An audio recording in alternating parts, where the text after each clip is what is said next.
Japanese Navy is determined to use its remaining carrier to function with the Army Air Force for decisive blow. Decisive blow. At the next opportunity. That next opportunity on the map. So between that time and April 6th, a flood of messages started by April 6th. The submarine April 6th pretty much gave the game away. The message stated that Task Force 2 would pass through Bungo Speedo, and then the second fleet will arrive in the area east of Okinawa at dawn on the 8th of April aboard this flagship USS New Mexico, 8040, flying New Mexico. Because by this time it was Indianapolis and already been by the helicopter. And it's got back to arrive. Admiral Raymond Spruance received feedbacks and instructed surface force under Admiral Morton Taylor, commanding George Martin, Martin Force, to Okinawa to, quote, take them all. This assumes that the two surface forces were somehow equal. The message sent by Spruance to Taylor was issued about 15 hours before Yamato ever sailed. Now I was not telling you what the right time something to morning. Okay, whatever. Alright, so here we go. So he gets underway from Tokuyama, you hit Bungo Speedo, another Bungo Speedo from right? What something but we can talk about. And here he runs down here. Radio, he's got US submarines decrypted on anchor. Radio transmissions, so everything's like right around here. And of course, there's a run down on the coast. And that's the time to get down towards Okinawa, which is down here. Spoiler alert, and rains. And I find it, and we can talk about this in a minute, but I'm dying to hear your opinions on this. Race Brewers knows as much as we under obviously in media's orders to have to stay full battle. I'm not talking about Iowa, not Jersey, or Indians. I'm talking about Tennessee, California, New Mexico. Yeah, and go out there and engage in a lot of classic, what imagines being classic Native people crossing kind of thing. I don't like that. People know. I love a 22-knot battle wagon. Now, I don't know. Not against the Japanese surface marine that has a sonic movie. I'm sorry, Bill. No, I said that's the largest battle that's ever been built in history. Yeah. Thanks to the opportunity to take a pass on that, but you pass it doesn't belong to Ray, and you like to get up. Yeah, and I think Orange Race Brewers just part of what it is. There's a naval fight last spring, I think, it harkens back to we take shots at Baltic, take a shot at Race Brewers and say, this is right, it harkens back to the Chiefs after, I forget what his name is, Isokase, I want to say. Yeah, I'm off the truck.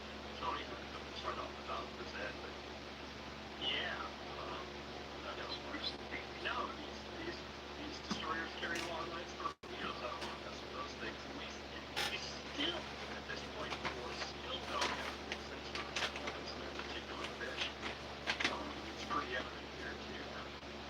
Take the low-risk approach. That's obviously what's going to end up happening here, but yeah, I don't know what Ray is thinking about.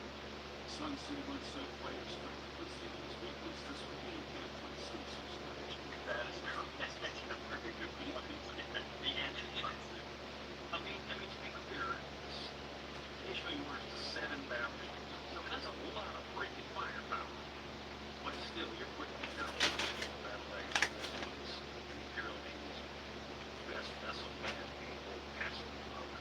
Yes, I don't think we're going to lose that encounter, but the question is going to be whether, is it going to be worth the cost? Because if you have a bad day at the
turns out they were requesting instructions.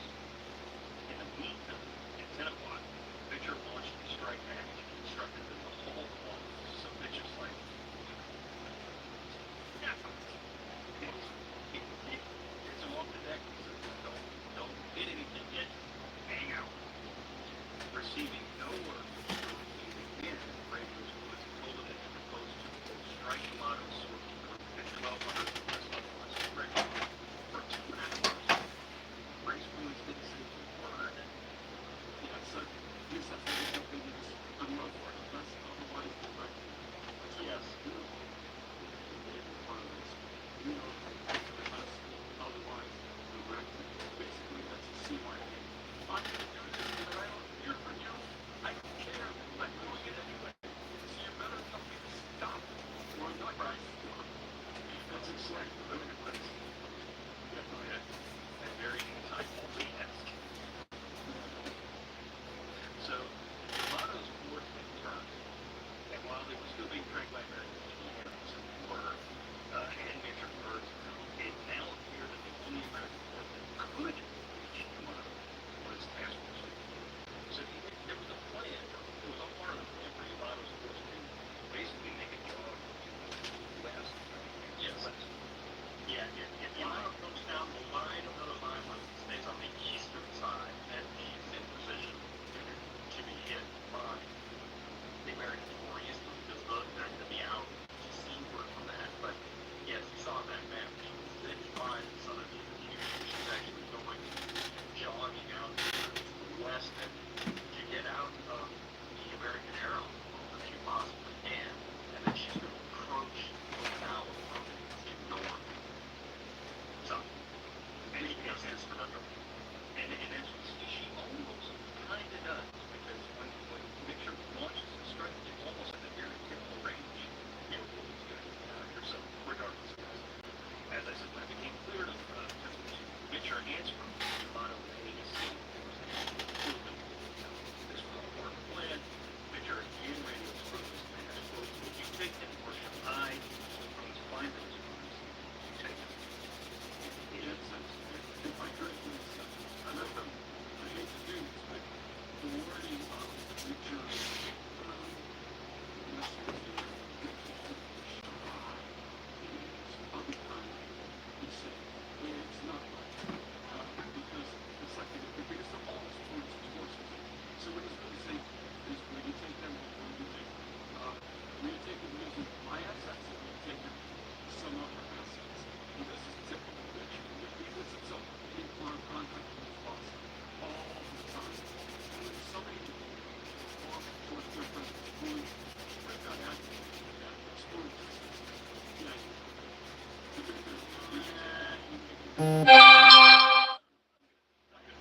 Yeah, I feel like Richards, you know, especially after Ray Takeoff, where we were not impressed about sort of covering assets proactively. I look at what Richard is doing, like he's maneuvering intelligently and putting himself in a position to call upon to do that. I agree that, you know, launching aircraft and putting them up there and like, okay, this is what I felt like Tony looked like. I don't know.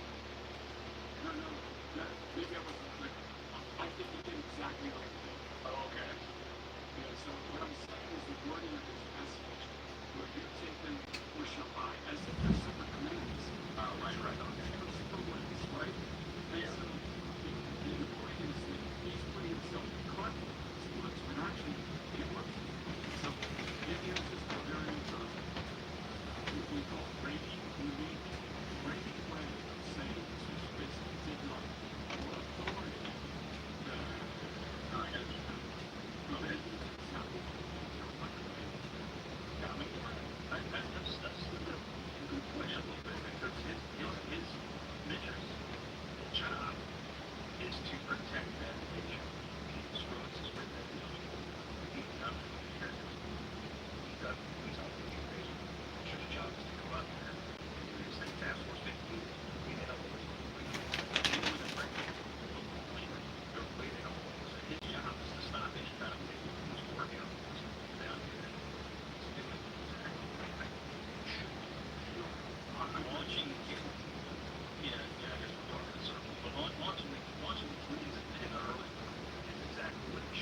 That's an overestimate, by the way, the number of aircraft that are the initial wave. There are three distinct tag waves here that are going to be coming in. I don't have the exact breakdown. I'm just trying to get that figured out. But one thing that's worth mentioning here is that Fisher is only using about less than half of its available aircraft to go right over this curve. In this day as a whole, the Americans spent 343 total sorties, and yet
about that began being the way for story.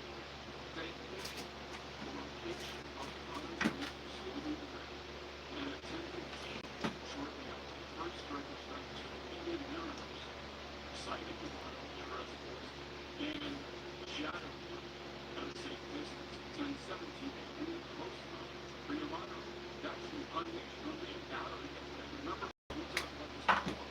Those big 8-inch guns that actually fire rounds, whether they're effective doesn't matter. Lines moving up range GPMs kept their eyes on the capitals, but now at a safe distance, shadowing Yamato immediate radio. Japanese position constantly, shepherding the inbound bearing strike straight to the Japanese, who were fully aware out and realized. And there's nothing as a surface worker said, but there's nothing you hate more than enemy snippers just loitering out of range of your weapons. You know that they're dialing in, here come the hounds, and there's nothing you can do about it. It's the most helpless of all. Because they have no air cover. No air cover. And Yamato and Hot, which their search plans to take them off the ship because like it doesn't have Yeah, exactly. Right. Okay. So the first American strikers to reach the area was the 4th and the first sighting of Yamato by American strike aircraft was from actual radar because the civilian was usually put in the sea range. Cloud cover over the sea was hazy and low, 3,000 feet in patches, making visibility for the high-flying American aircraft almost impossible. One of the US's winning C-20 E-82 SB-2 Ford Salvador there was equipped with AN/APS radar and picked up large blips across out from Yamato. About 10 minutes later, the aircraft caught a sight of the Japanese suicide fleet below 1217. Bennington's aircraft were approaching. Bennington's Air Group 82 was quickly joined by USS Melwood, Cessna170, Hancock, and Hornet strike groups, bringing total aircraft to 1,100. The strike was Hornet's commander, Ed Conrad, and he held his aircraft suddenly overhead as it sunk up the formation, taking targets to the squadrons for over 20 minutes. He hangs up and just, like buzzards circling carrion, just circling around, waiting, and picking out targets and saying, you guys And do this. organizing. Yes. Yeah. So he has that luxury. Yeah. So John, let's talk about the Japanese force at this time. What is going on? Yeah, so the Japanese are steaming in a circular formation with Yamato at the center of this ring formation. Yahagi, the light cruiser, is off to her starboard quarter. There should be 8 destroyers here, but there's actually only 7 by this time because destroyer Asashimo had engine troubles south of Kyushu, and she drops out of the formation and is never going to be seen again. As it turns out, she's going to collect some aircraft later this morning as well. So at this point, yeah, you've got Yamato in the middle, and you've got 8 other ships around her. As soon as the first strike packages start coming in, Tamaichi Hara, commander of Yahagi, that basically, as you put it, puts the spurs to her and puts her ahead of Yamato to try to draw off some of the attackers that are coming after the main prize, hoping to suck up some of those air attacks and keep them off of Yamato herself. And this is pretty much how the formation is going to remain through this first. Yep. So aboard Yahagi, Captain Hara noted, quote, that all ships were making 25 knots. Yamato raised, actually he says 20 knots, but according to her drums it's 25. Yamato raised huge bow waves as she pushed through the sea at her maximum speed. These are Hara's words. Yamato presented a striking inspiration to every man in the force, and it had to be, honest to God, an awesome sight. I mean, the biggest vessel ever created, battleship ever created, just plowing through the sea. Yeah, one of the most dramatic photos of Yamato was actually taken on her trials off Yokosuka. Off Kure. And yeah, she's beaten through some pretty heavy seas. You can see in that photograph. I mean, she really does throw up a hefty bow wave. She is a big ship. 68,000. She's probably 70,000 tons full load at this point. So, yeah, very impressive sight indeed. Very stable too. From everything I read through this, and Yoshida says this multiple times, is that she was a very stable. I mean, battleships by nature are stable platforms, but she was even more so, really. Well, and part of the reason for that, of course, is that she didn't have to go through the Panama Canal, so she's not limited to 108 feet. I forget exactly how wide she is. She's over 120 feet. We could do some real-time history on that, I'm sure. She's thick. Actually, I do have, yeah. 127 feet. She's a big girl. So yeah, very stable gun platform. A good seaboat too. She uses one of the first bulbous bows, very early version of the bulbous bow on the ship as well. So anyway, learning out. No, she's cool. She's cool. So, despite warning from Yamato that American aircraft had been sighted, again, Yamato's got radar. She's picking these things up on radar. Aboard Yahagi, nothing could be seen. Like, they couldn't see anything. Kara couldn't see squat. A rain squall had suddenly appeared to block the vision in the direction of the inbound strike. A lookout then shouted, quote, 2 planes on port bow, unquote, Hara recalled, and he says, I looked up to see not 2, but 20, 40, and more planes spilling out of the thick clouds. I ordered open fire. I expected the planes to swoop down at us immediately. Instead, they began circling clockwise just below the clouds. The confident enemy was methodically sizing up his victims. It's like sharks. Yeah. Again, such an ugly feeling. Big time. And you can see this too in the photographs taken of this engagement, just how low the cloud ceiling is. And a lot of the times there will be broken cloud cover that includes views of some of the further ships and whatnot. But yeah, it's bad from both sides perspective. From our perspective, it's a pain to coordinate air assets here. We don't have a clear shot of these targets. From the standpoint of the Japanese, this low cloud cover means that they have very little warning of the incoming aircraft in a lot of cases, and you just get set upon. But for this first wave, at least initially, as you say, the buzzards are circling until they have all the targets divvied out appropriately, and then they're going to be hit from all sides. Yep. And Bill, Yamato is the first one to open fire, isn't she? Yeah. I want to bring that back to the map. And so here's where we are. We're steaming down here. It's where they sighted that search plane that we talked about, BBM. And so now they're under attack right about here. And the other point that, spin off John's point about the cloud cover is it's going to interfere most, of course, with the dive bombers who like to get above 10,000 feet before they begin to dive. With this low cloud cover line above the clouds, you can't see your target, you can't do the dive. So Yamato opened fire with their main battery with these Type 3 shells I referred to earlier. They were way off target. They did not pose any threat to Americans who were still circling the prey. You can imagine these massive guns, you remember they used to paint on the bullet shields on guns, lead, because you had to get ahead of the target with your gun, because you don't shoot at the target, you shoot at where the intercept point for the target. Can you imagine doing that with these guns? They don't move very fast. Yeah, I forget what the transit speed of those turrets is. It's not real. It's like 2 degrees a second or something like that, maybe 2.5. I don't know, but yeah, pretty tough to be keeping track of an aircraft formation with a 2,500 ton turret. Absolutely. So the sight of her unleashing the massive main battery, no matter how off target, had to be impressive. Hellcat pilot Till Poole of the F-17 remarked that when the Yamato opened fire, the shells looked like they were shooting school buses at us. Whether they had the little flapping things with the blinking lights on them, I don't know. As Conrad circled the Japanese, other American strikers came to the party. Jasper 58.3's package was hove into view, arriving at 12:20 with planes from Essex, Bunker Hill, Baton, and Cabot. Now, 2 large formations of American aircraft circled the Japanese fleet, now numbering well over 200 aircraft. Finally, Conrad signaled for the attack.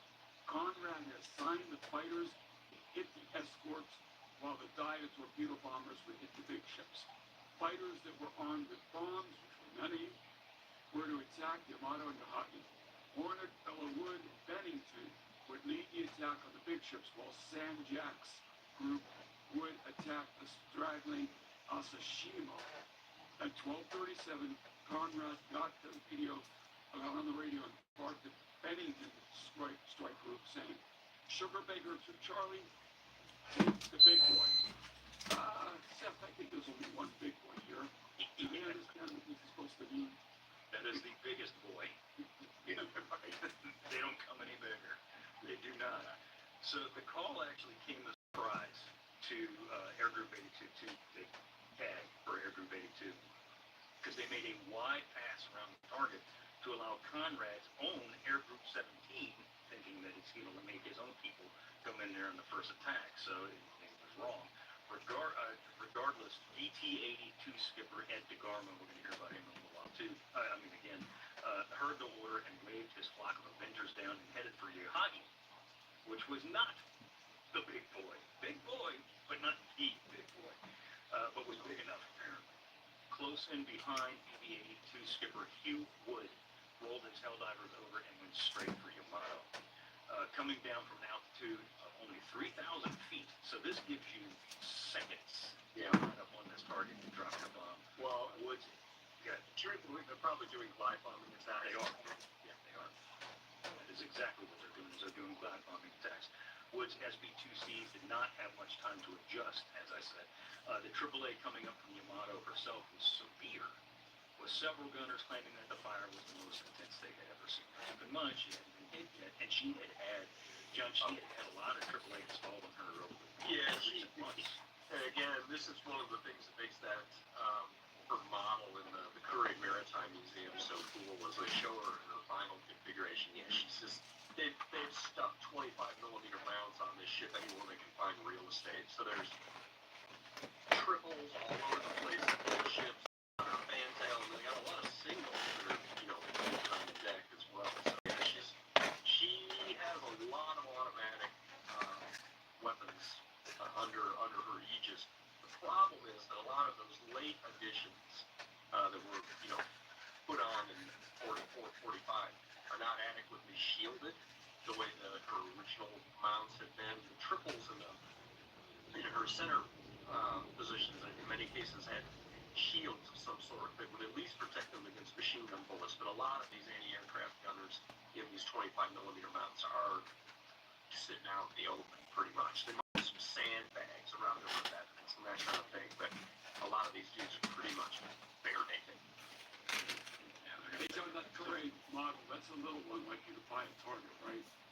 Yeah, we'll talk about that later on. That is, Curragh Maritime Museum is super cool.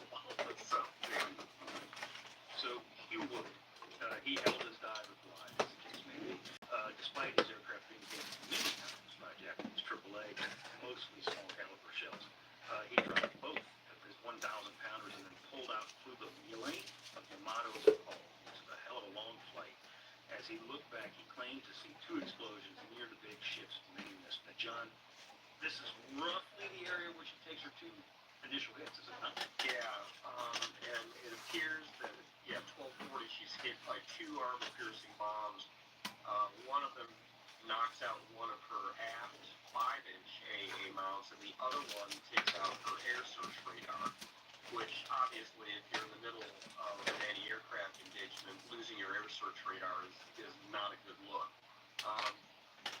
And it's sort of, we have these mental images of how you destroy ships using bombs and torpedoes. It's important to think of Yamato as a gigantic system. She's a defensive and offensive weapons system, and she's composed of many different components. She's got air search radar, she's got fire control director, she's got the mounts themselves. Of course, she's got passive protection mechanisms in terms of her underwater anti-torpedo system, the armored strakes that come down to buttress that. All of these attacks are nibbling away at her, that hole that is her defensive systems, and we've just lost a really important component right out of the gate, which is her air search radar. So other Bennington and possibly some Hornet Helldivers attack Yamato, dropping bombs all over this damn thing, all around her, I should say. Forests of white water, as the American pilot said, erupted around the massive ship. Most of these bombs miss, which I don't know how the hell you can miss something that damn big. She's moving at a good clip here. She's knocking down 25 knots, and she's turning radically in a lot of cases too. So that's kind of normal, frankly. She's going to be a much easier target to hit later on in this engagement, but she's only doing 12 knots as opposed to 25. So of those that do drop, 2 do hit 2,000-pounders, as a matter of fact, smack her. One detonating in her crew quarters, and the second hits near her 155 magazine. So this is that could potentially be a bad. This is a really serious hit. So Yamato has her 9 big 18.1-inch rifles, but then superimposed both fore and aft are these big triple 6.1-inch guns that are part of her secondary armament. And yeah, one of these 2 heavy bombs smacks that turret and actually goes all the way through the turret down into the magazines for that turret and starts a fire down there that is going to burn unchecked for the remainder of this battle. And if you see photographs of the battle, you can always see that there's smoke coming out of the after section of her superstructure where that bomb hit. The other thing that ends up happening as a result of that bomb hit is it wipes out her after damage control teams, which were all kind of marshaled in that neck of the woods. And so again, from an aggregate systems perspective, we've just taken out the majority of the damage control personnel that would be responsible for fighting fires in the aft end of the vessel. That's not a good thing at all. So one of the things that happens here is Yoshida, the author of Requiem for Battleship Yamato, goes back there. Again, he's the radar. He's not B, but he's a radar officer for Yamato, and he goes back there to see what the hell's going on. Yeah, he's ordered by the bridge to go back because they're not hearing any reports from the after anti-aircraft control section, and so he runs across the deck down the length of the ship, what's being strafed, and ends up at the anti-aircraft radar compartment. And he writes this passage in Requiem for Battleship Yamato, I think it's just brilliant. He says the anti-aircraft radar compartment is solid and safe. It was about 3 meters on a side and had steel bulkheads on all 4 sides, but the bomb had split it cleanly in 2 and blown away the upper half. It is as if someone had taken an axe and split a bamboo tube. The bomb, a direct hit, must have sliced way in at an angle and then explodes. And so he's looking around in this place, and he realizes that there are these chunks of meat. And he recognizes the fact that these chunks of meat were the torsos of the guys who were in this space, and they, all of their limbs, including their heads, are gone this morning. And he says, it goes without saying that I cannot tell where head and arms and legs might have been attached, that it should be impossible to tell one corpse from another. As I lift them, they are still hot and burning. When I run my hand over them, I feel like the bark of a rough tree. My fellow officers and men who were alive and had worked here until a few minutes ago, and these hunks of flesh, one and the same, separated only by time. How can I believe that? The lives lodged in these 4 bodies, where have they gone? The other 8 men have been completely blown away. Not even the stench of their deaths is left to float in the air. Yikes. Yeah. Bill, Bennington's fighters come in and make some runs on the large target, do they not? Yeah, they do. So while her BT-82 under the aforementioned Ed DeGarmo realized that he had brought the wrong type of weapons to the attack, this is what happens, is torpedoes were all set for shallow runs. But of course, shallow, they're going to be the armor and torpedo blisters and things like that. I think they had torpedo blisters, John, didn't they? I think Yeah, so what's going to happen is you're going to hit all of that, and the torpedoes are going to be rendered ineffective. Now that would be true if they only hit one time. But the good thing about torpedoes, you hit the same spot over and over again, you blast through all of that stuff. Yeah. And just looking at Yamato, he realized his fish would not do anything in the battleship's thick armor, at least not to begin with. DeGramo brought his division down on Hara's Hagi again and bored in. So Hara recalled that near misses jolted the ship, but we were still uninjured.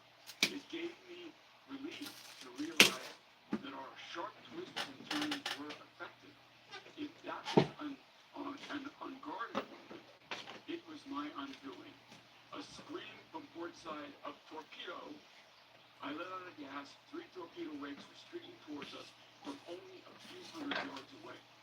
Hagi staggered for the moment in the midst of a violent turn, then shuddered as the torpedo caught her port side amidships, just below the waterline. So maybe Yamato is escaping his fate for a moment, but here's Alcala talking about what's happening to them.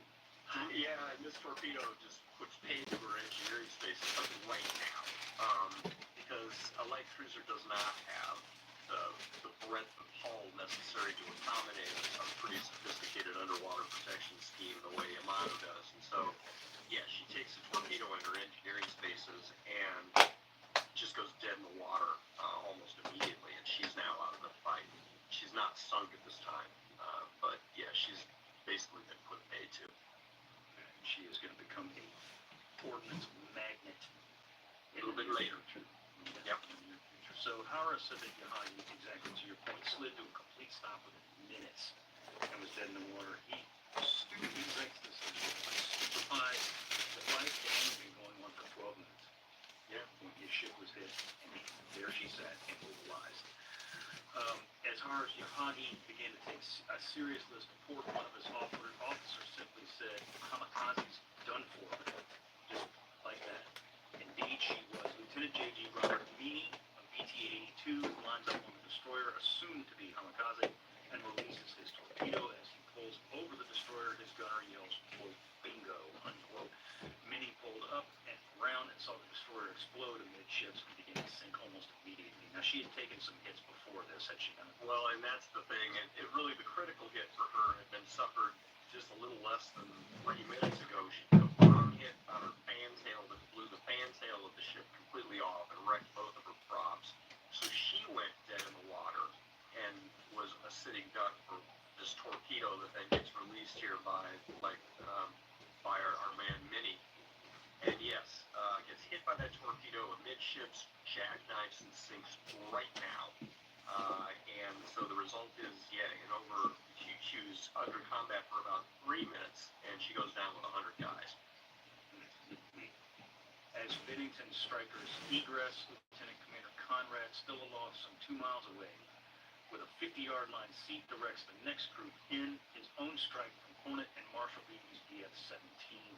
The double ace, White Beatty is a double ace, bored in on the stricken Yahagi and rakes her from bow to stern with machine gun fire, which does no damage, but it does cut down scores of her crew. Beatty's 4th Division is armed with 500-pound bombs as well. These Hellcats make runs on destroyers, claim several hits, and probably score only one from what I can find. And frankly, I couldn't even tell which one because there's so many beams buzzing around the hive right now. Other Hellcats with rockets attack ships and cause varying degrees of damage. None of these hits specifically are severe.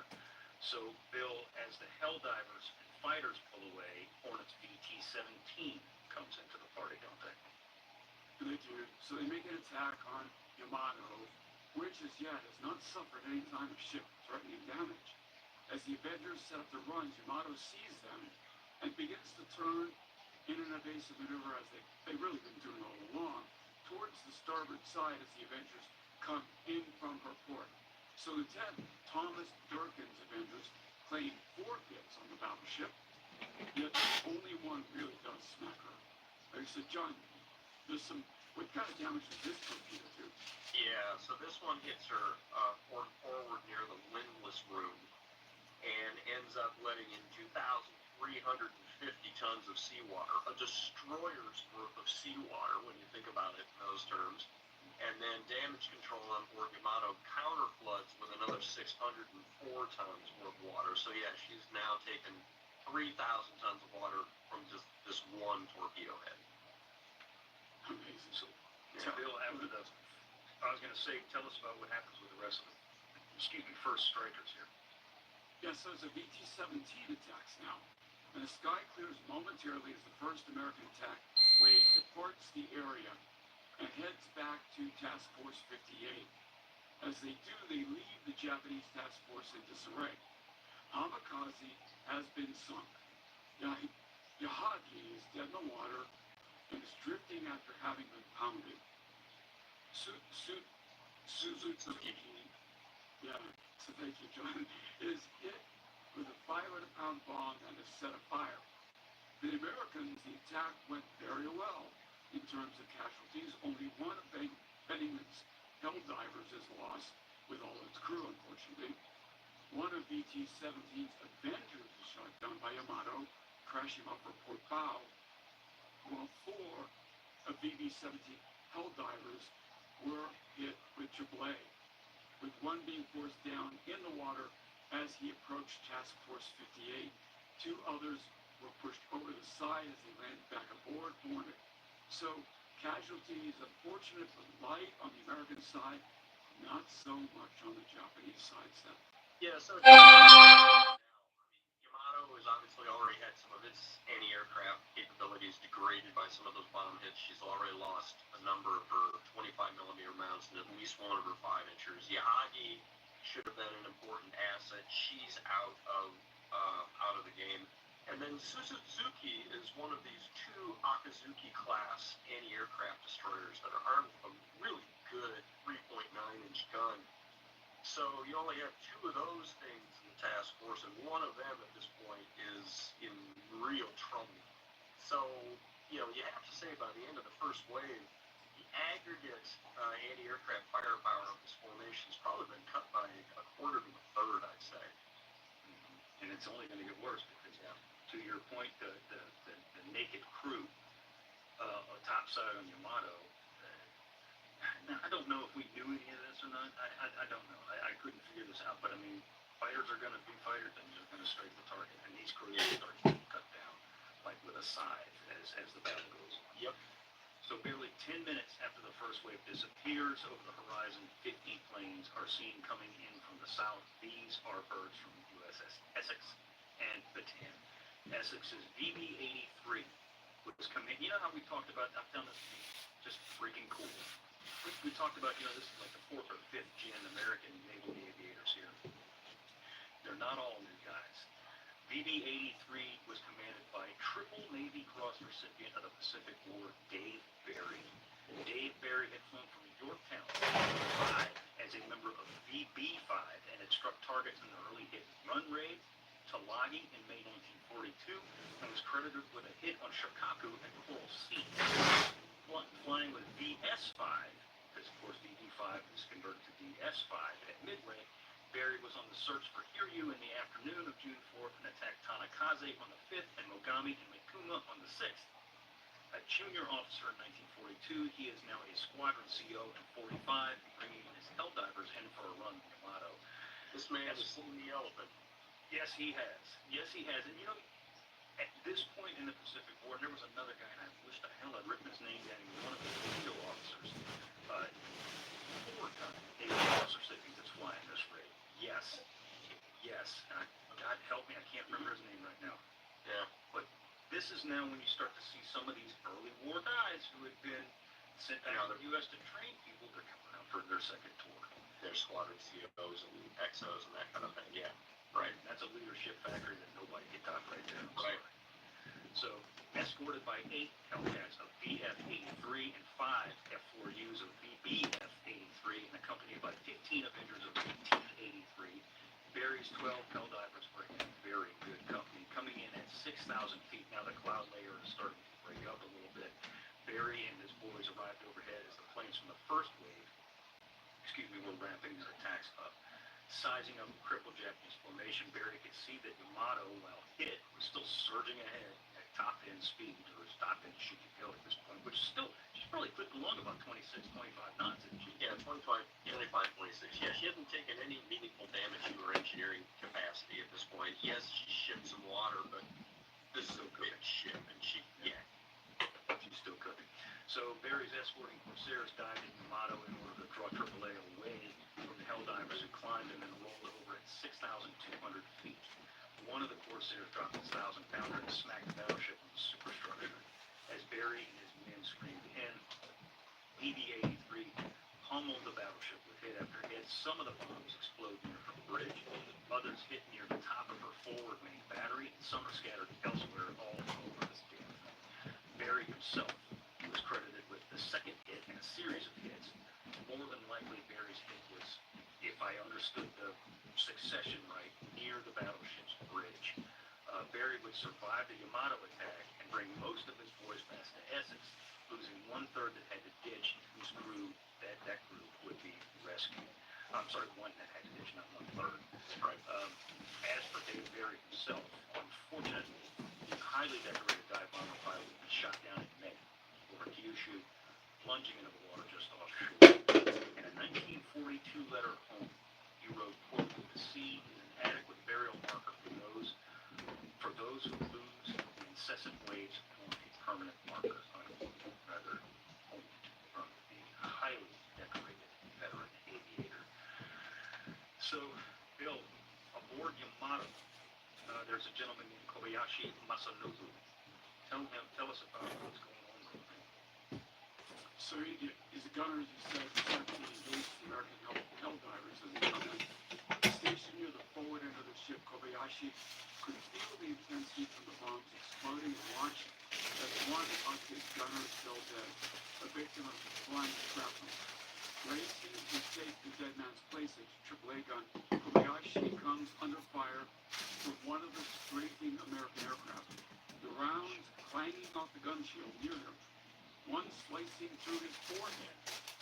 Kobayashi bandages his own wound and tries to tend to another gunner who had been hit in the thigh by a strafer, and that guy ends up bleeding out on the ship's deck, which right now is awash with the blood of her topside crew. 10 minutes after, Barry and his Essex strikers had egress. The main body of the second wave of American attackers appeared.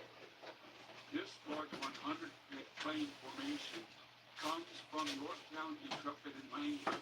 In this attack, nearly all of the inbound American aircraft focused on Yamato, having only suffered one torpedo hit. And smoking and fire, the big ship is not dead by any means, although due to incessant strafing and bomb hits, First Fleet has suffered accordingly and is nearly decimated. So John, you have some info on this as well, too, right? Yeah, absolutely.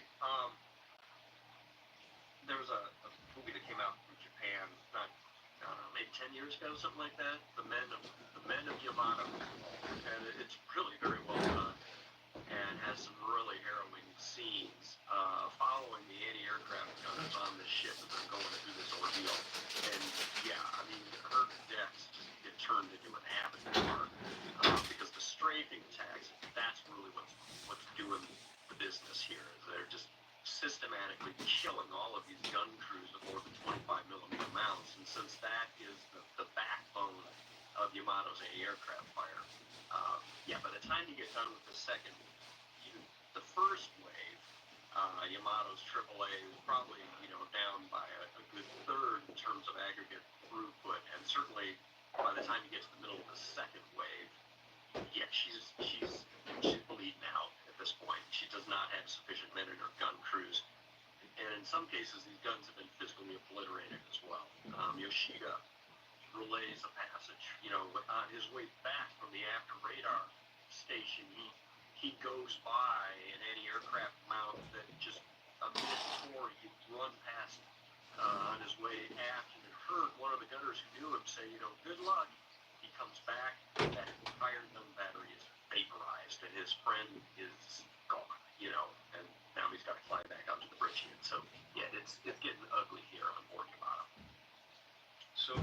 13:30, over 20 Avengers line up for an attack on Yamato from the port side.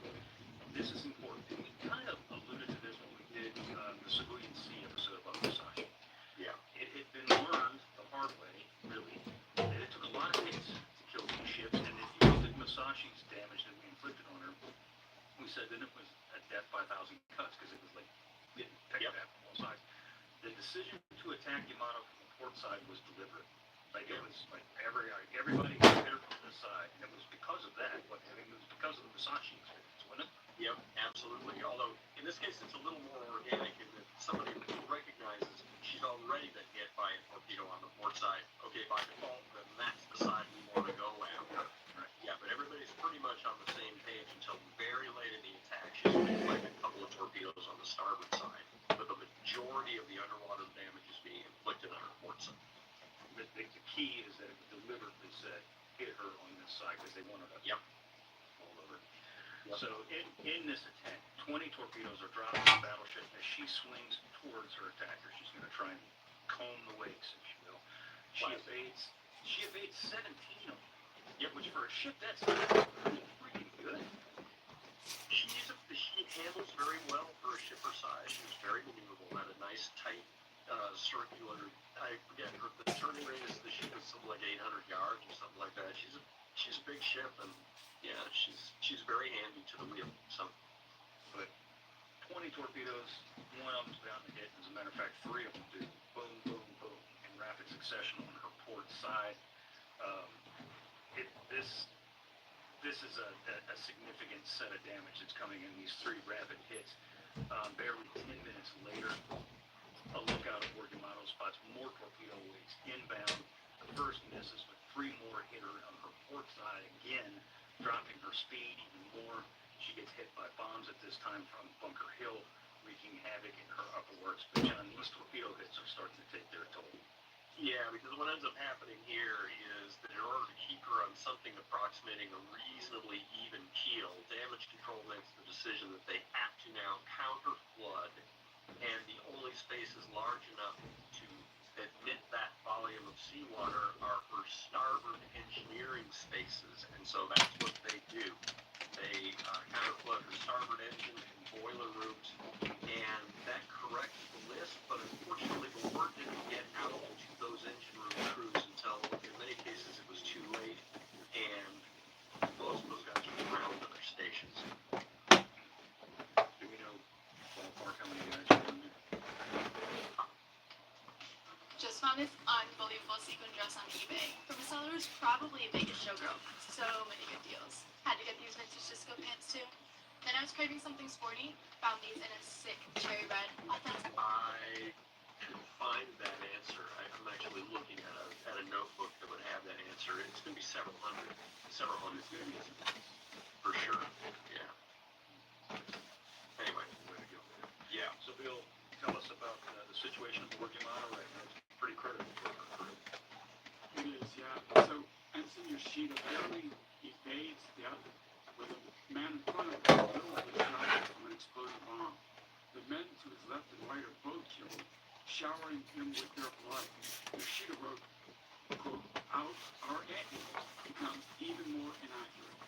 We shrink back, becoming unsettled. The signs are clear." Unquote. 1342, the third wave of American attackers come to view. On her own, now, Yamato turns to evade and throws up what little AAA she can at this point. Most of her AAA has been decimated. Her fire, as Yoshida points out, is wild and grossly inaccurate. Intrepid's strike moves in for the kill now, followed by over 100 more aircraft. 100 more aircraft from Cessna170. The third wave numbers 168. Evil Eye, Intrepid, Avengers plant 2 more fish into Yamato's port side. Again, hitting that port side, hitting that port side, hitting that port side. The battleship slows down to a speed of just 12 knots, and she lifts now 15 degrees to port. It's getting serious. John, what's going on? Yeah. Yeah, so at this point too, her upper works have been absolutely mangled. Most of the anti-aircraft crews are dead. We don't have an air search radar anymore. I forget if she's starting to take damage to some of her anti-aircraft gun directors, but I would expect so because she's been taking damage to her superstructure as well. So when Yoshida remarks on the fact that our accuracy is falling off, it's because we're having aggregate system failure at this point. Our fire control systems are out. A lot of any of the 25 millimeter rounds that are still being manned, may in many cases have half the gun crew dead and are operating under local control as opposed to director-based fire control. So yeah, her anti-aircraft capacity is just falling to pieces at this point. And she's a much easier target to hit at 12 knots too. And she certainly is, and knowing that American pilots can sense the blood in the water, they now target her stern. So as to disable her rudder, it can be her an easier kill. But it's like cats playing with a mouse, man. They just keep coming, in. Ensign Yoshida wrote, quote, new torpedo hits continuing without let up lend added impetus to the rushing water. Torpedo strike one after the other in an instant. Seawater pours in, unquote. Referring to Yamato's struggling with the most of it are dead. She says, in quote, extremely instrumental companion waves goes higher up as she quits to clear the dog, sealing the hatches beneath her feet and thus shutting off the water. Stomp on the head of the shipman extremely up the companion wave behind you and seal the hatch. Two hatches immediately left open, the avalanche of water rushes on. Thus the leak increases faster than expected.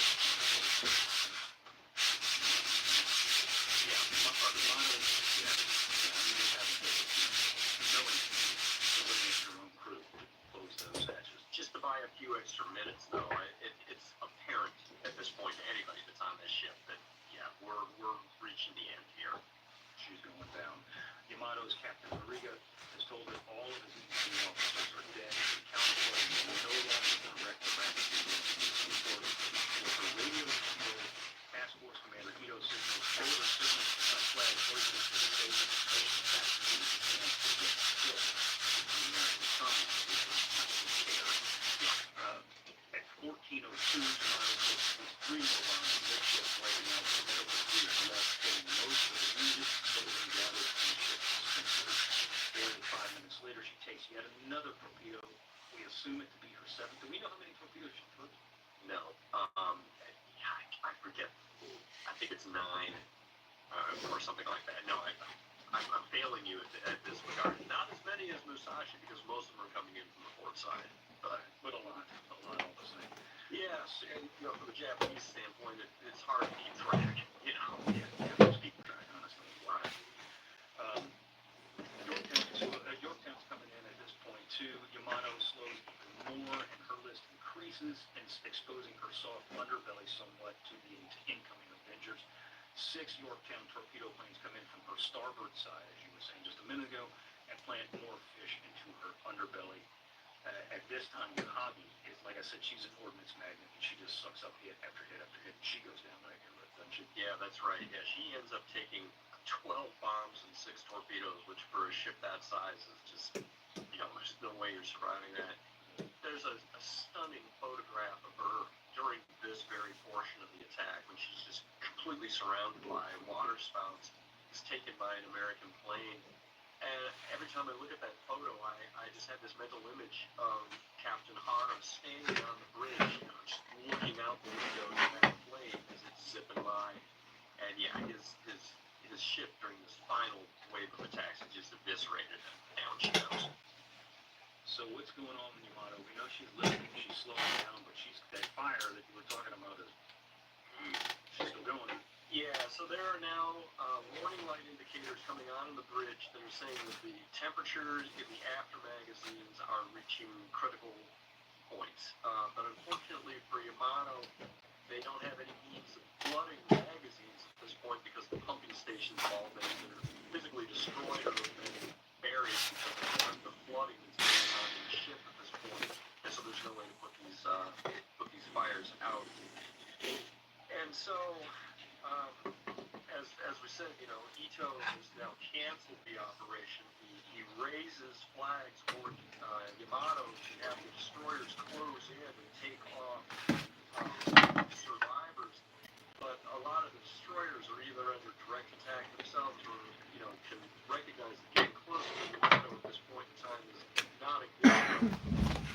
And so Yamato is basically, she's on her own here for the next, she's got about 20 minutes left to live.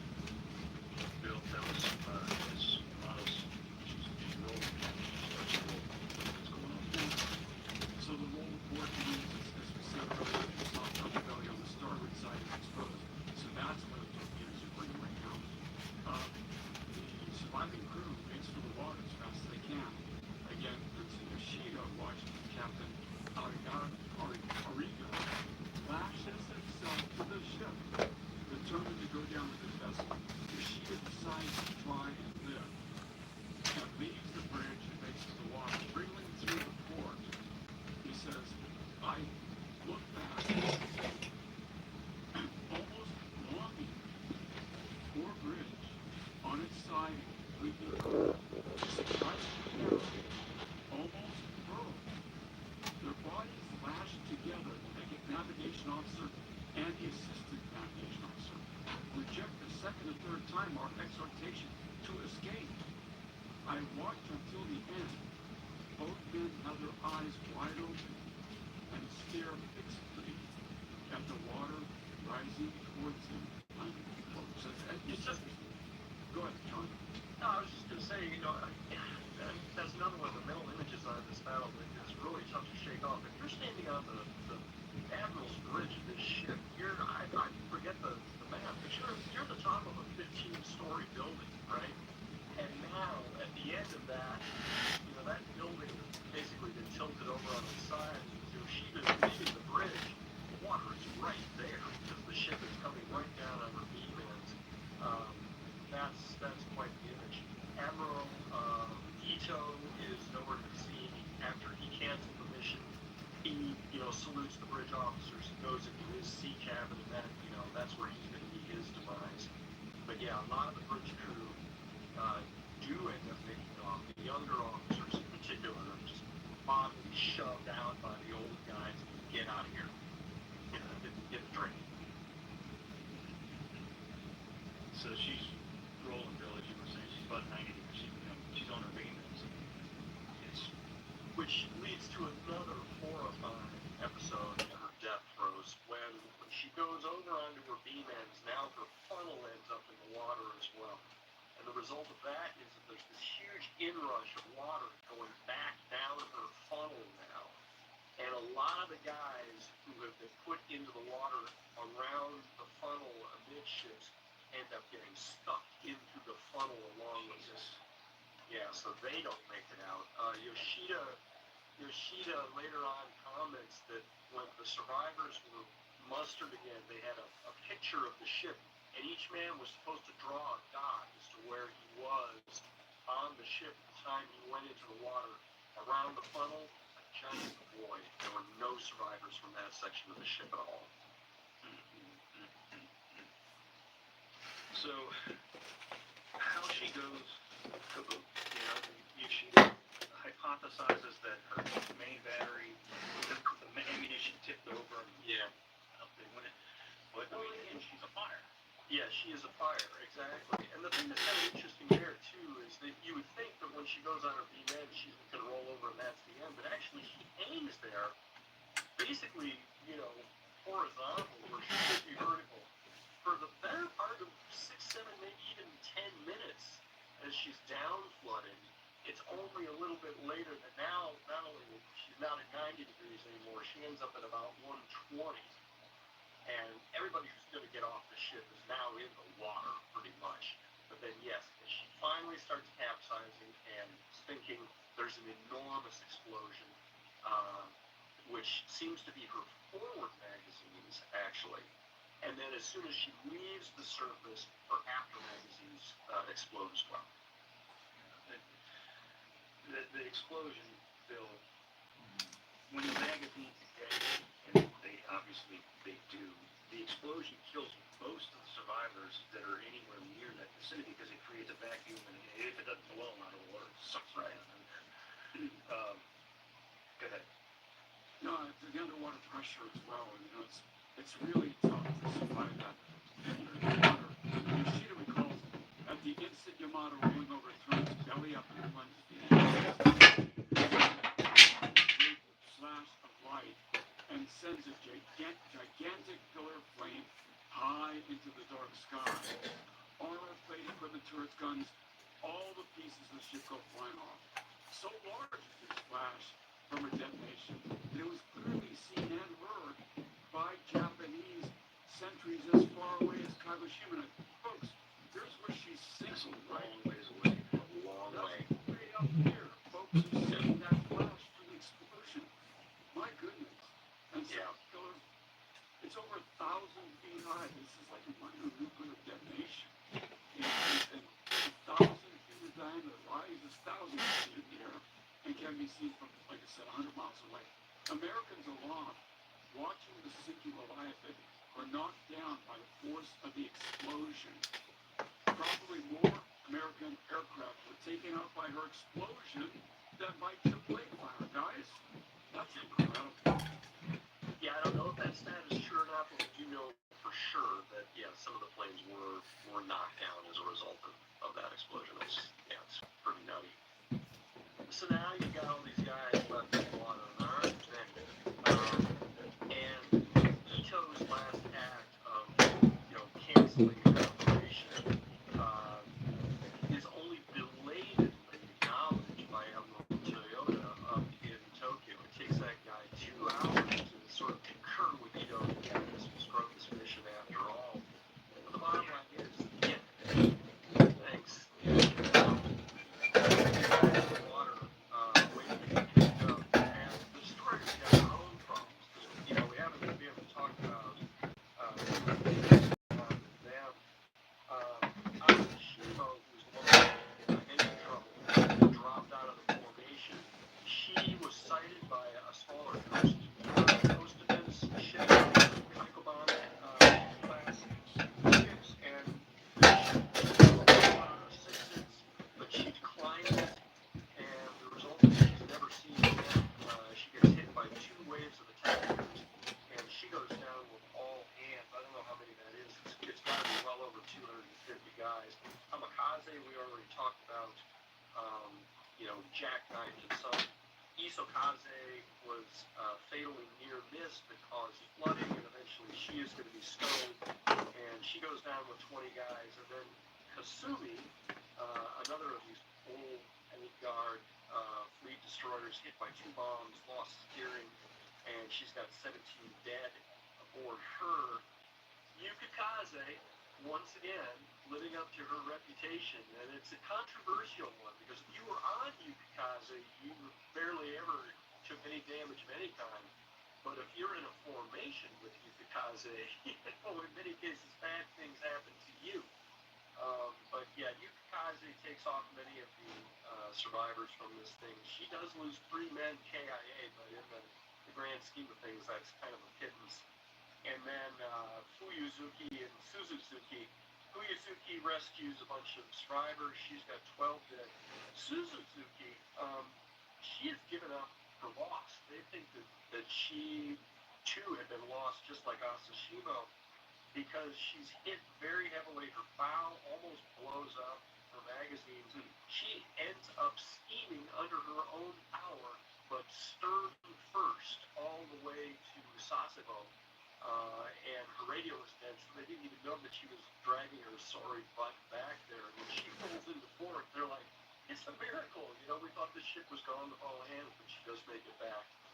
But the net result is that out of the 10 ships that went out of Ongo Suido, a day ago, 6 of them are gone, and only 4 of the destroyers, and a couple of them already pretty badly beaten up, are going to make it back to Japan with what paltry few survivors from Yamato and Yahagi they can pull out of the water. So, when Toyota says, I concur with canceling the mission, the sight picture that came to mind for me was General Pickett at Gettysburg saying to Lee, Sir, I have no division. Right. That's Yeah, our man Yoshida is in the water for over 2, maybe 3 hours before he's finally pulled out by Fujizuki, and only barely has enough strength to hold on to the lines that haul him up to the ship as she's getting out of there. The final butcher's bill aboard Yamato. She had a crew of 3,332 men. 3,055 of them are lost. Holy Moses. And around 1,000 other men are lost on the other ships as well. No, it's not quite that many. But the bottom line is the total butcher's bill is going to be 4,242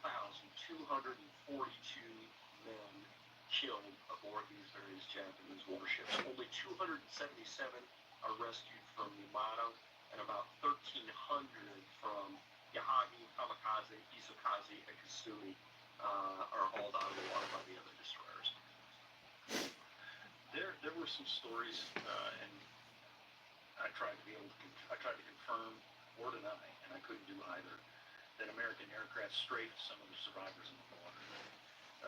Is it a possibility? Sure. Can we confirm it? No. But what we do know is that there were several instances of American aircraft circling Japanese destroyers as they were picking up survivors. Yoshida specifically mentions this, that American aircraft circled the destroyers while they picked up survivors and then went on the peace, and then they get the hell out of there. So, but Yoshida also says that at least in one of those cases, yes, they waited until they picked up the survivors, and then when they got underway, now they'll attack you, and she'll put all of you beings back in the drink again. She ain't to the Battle of Bismarck Sea, right? WAR. Yeah. That's what it is. Yeah. So, you're talking about 4,242 Japanese are killed in this sword.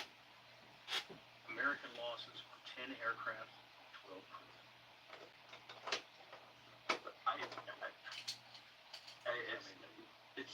It just makes you speechless. Yeah. You know, this is a kill ratio of 350 to 1. Yeah, I didn't even know what even to say about something like this. And the fact that Yamato, which is the most, impressive unit in the Japanese Navy, is just dispatched, just executed with contemptuous ease, with Mitchell only using, 40% of the planes that he's got on his flight decks to do these guys in. And the battle doesn't even last, 2 hours from beginning to end. You want to talk about a walkover. It's tough to think of another naval battle, if you even want to call it that has a kill ratio, of 350 to 1. It's absurd. And, but as to whether or not it made any impression on the dudes up in Tokyo, confronting them with the harsh reality of just what a walkover this is that our radar operator earlier, opined on, it doesn't seem to make much of an impression on Tokyo at all. No, I'm sorry, it still takes 2 tons of bombs like this thing. And I mean, it's the heartbreaking thing about it is this 4,042 guys killed for nothing. For absolutely nothing. You can say that 4,000 guys are Japanese are killed on Okinawa. Obviously, we know there's a lot more. But those guys are killed fighting because they're there as infantry or whatever the case may be. These guys are, and these guys are sacrificed purely for symbolic reasons. It's the stupidest freaking thing. Well, in a series of stupid things that occur in the final months of the war. This ranks right up there with one of the dumbest things. It's right up there because it's pure butchery. It's slaughter. And talk about fighting with one hand behind your back. Again, the comparisons, I just can't even come up with words to describe what an incredible walkover this whole thing is. And it's crazy. So, guys, when Yamato goes down, with the big kaboom, she goes down, the IJN essentially ceases to exist as a fighting force. That's it. We hit what's left in Curie Harbor. We're going to talk about all that later on, but that's it. This is the end. Yeah. There ain't no more. There ain't no more. And Yamato, as I said in the beginning of the episode, we opined several times that she was a symbolic figure to Japanese then and now. Yeah. Let's riff on this for a minute. Yeah, I mean, the fact that that they made an animated series, Space Battleship Yamato, that's kind of crazy too, right? But no, Yamato, I am absolutely sure that if you were to look at the roster of Tamiya 1/700 scale model kits, and they're the ones that create the model of Yamato, that ship has got to be just by far the heaviest one that's bought in their entire product lineup. And, again, for me, as a 5th and 6th grade boy, when I started building kits of Japanese naval ships, I started with a heavy cruiser. That was the gateway drug. But, in very short order, I'm like, I've got to have Yamato. It's the coolest looking ship there is. So, she does have sort of this popular image, even now in Japanese culture, as being a ship that is emblematic of the Japanese nation as a whole. And, I've talked already about the Kure Maritime Museum, which is now one of Japan's biggest tourist attractions, oddly enough. And I would say, anybody who's listening, if you're going to Japan, and you're going to go to here, if you want to see the Peace Park Museum there, it's 30 minutes by car down to Kure, which is where Yamato was built. And the Kure Maritime Museum is there. And it's a great museum. It's got a 1/10 scale model of Yamato as the centerpiece. So this is an 86-foot long model of her. It takes up this 3-story room. It's super cool. They've got one of the gun barrels of Battleship Mutsu. They've got some rudders from Mutsu, which blown up into Shirajima Bay in 43. The exhibits are super cool. And then right across the street, you've got a Japanese Maritime Self-Defense Force museum that has a diesel-electric submarine, the Akishio, I believe, about blocks that you can tour through it, too. So I would just say anybody who's if you're going to go to Hiroshima anyway, carve out 4 hours and go over to Korea and check out the museum. You will not be disappointed. It is really, really neat. When they discovered her remains, that's a big deal. Big deal. I mean, it's a big deal to dorks like us, but it was a huge deal in Japan when they found it. Yeah. Because again, this ship is emblematic of our entire war effort during this war. And she was a really cool vessel.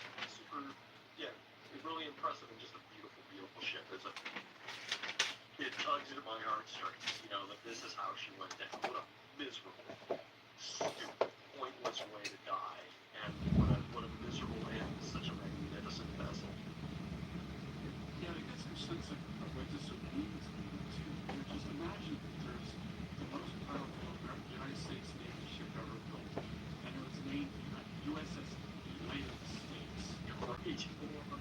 The HMS Great Britain. Yeah. The HMS Australia. And they got sunk. And what that means to those nations, right? That's what this means. Yeah. And not just sunk, but stomped on by Godzilla, practically. I mean, oof. Yeah, because it's the Godzilla reference. Yeah. It's true. And I don't think these should even blink at this loss. Yeah.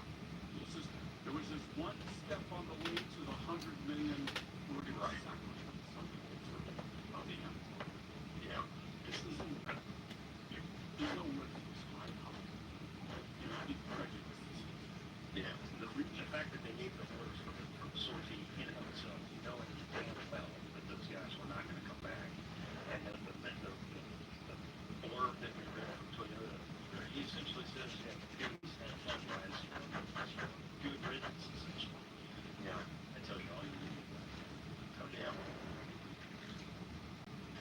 You've got this great quote at the end.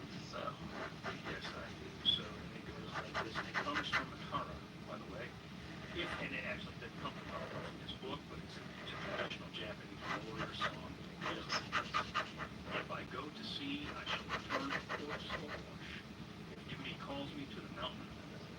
burden sword became my goal.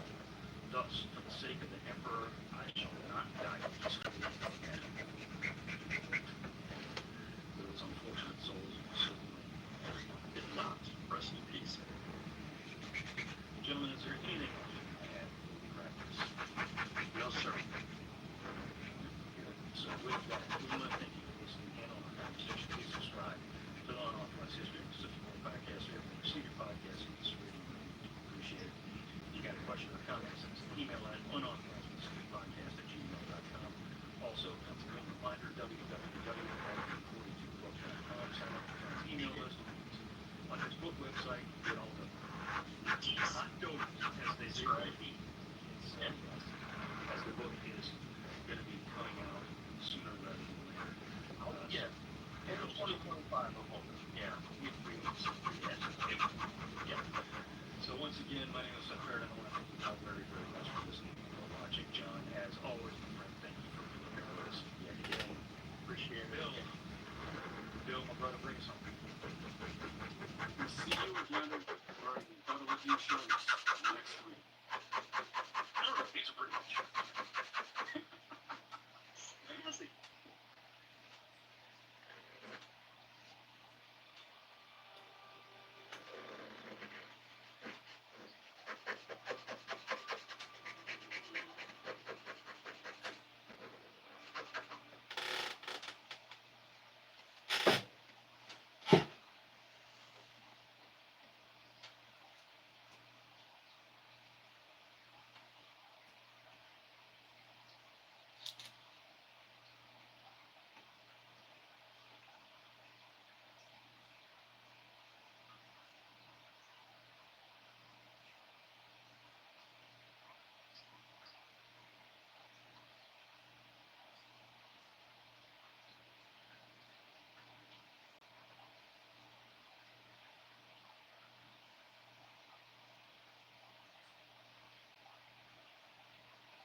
Originally ordered as the fast luxury passenger liner Kashiwara Maru in late 1938, she was later converted into an auxiliary carrier.